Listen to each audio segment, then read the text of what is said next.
Did you get the racist guards to treat you with respect? You're in prison, and you said, I will only respond to the name Mandela or Mr. Mandela. You must fight the battle for dignity on the very first day you go to jail. Really? And that's what we did. We put our foot down and insisted in being respected, even though we're prisoners. And we eventually succeeded in that. Eventually, I know they thought that sending you to the lime quarry and working on the rocks would destroy you, but it did the opposite. How so? Well, I was in the company of great men indeed. Some of them are more qualified, more talented than I am. And to sit down with them, to exchange views, was one of the most revealing experiences I had. To sit down with those men and to exchange views, it enriched your own life. It fortified your morality. It gave you courage to do better than your best.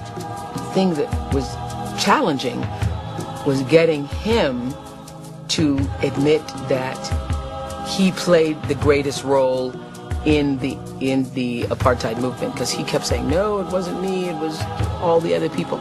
And I realized in that interview with him that that is what true humility is, that that's not just a, you know, like some people say, oh no, we've got to mention the other people's names. Oh, he was insistent upon not going forward with the interview without including all of the other people who were part of the movement. Well, I had said that you're one of the most humble person I'd ever met.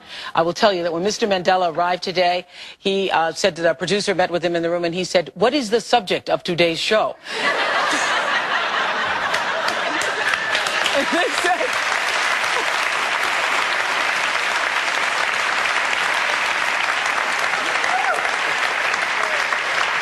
And she said, Nelson Mandela, you are the subject of today's show. He goes, oh, all right. He's so humble that the very idea that he was going to be on for a whole hour was not something that he expected.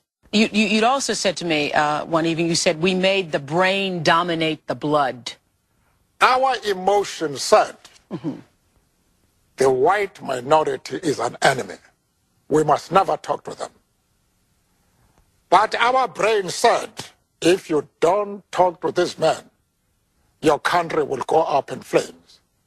And for many years to come, this country will be engulfed in rivers of blood. So we had to reconcile that conflict.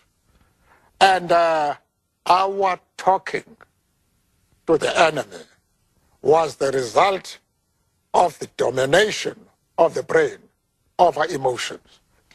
Okay, I'm still trying to understand, though. You began the peace talk, and you end up coming out of prison, and there is no bitterness. How is there no bitterness?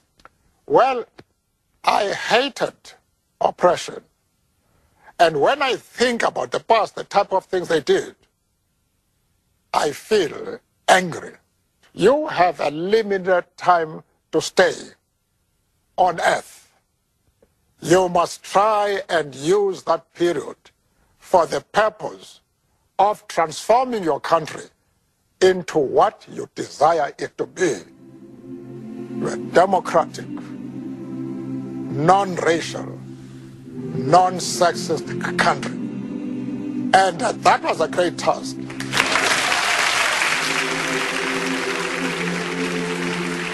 This has not happened before nor since, that as he was leaving the building, every one of the Harpo staff, of the 300 people in the building, lined the hallway to shake his hand as he was going out the door. And I walked him down the long path to the garage, and we now call that the Nelson Mandela hallway here at Harpo, because he walked that path, and as we're going down the path, he was shaking hands, and we took pictures, and now all of those pictures line the hallway of Nelson Mandela. Never before.